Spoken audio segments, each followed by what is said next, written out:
Tense শিকিম আজি tense 100% clear হ'ব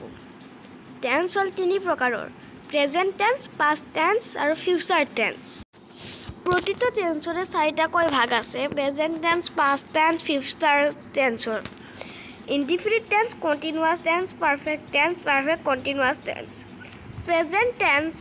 present indefinite tense present continuous tense present perfect tense perfect continuous tense এনেকৈ past টেন্সৰ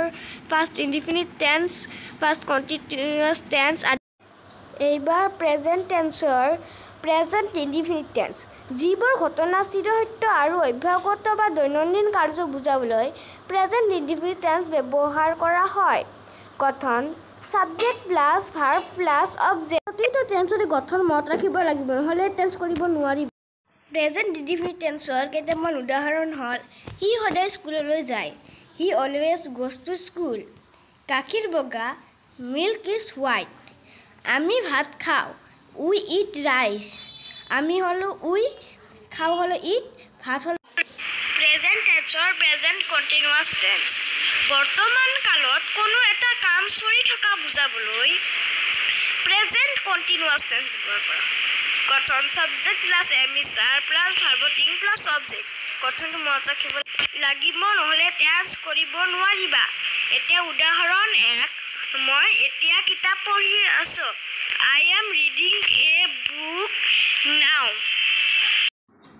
উদাহৰণ 2 হি এইমাত্ৰ স্কুললৈ গ'ল He has just gone to school. তেওঁ এইমাত্ৰ চিঠি লিখিলে He has just written a letter. C.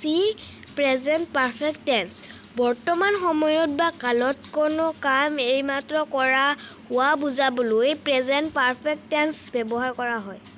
গঠন subject plus have has plus ভাৰ্বৰ past participle form plus object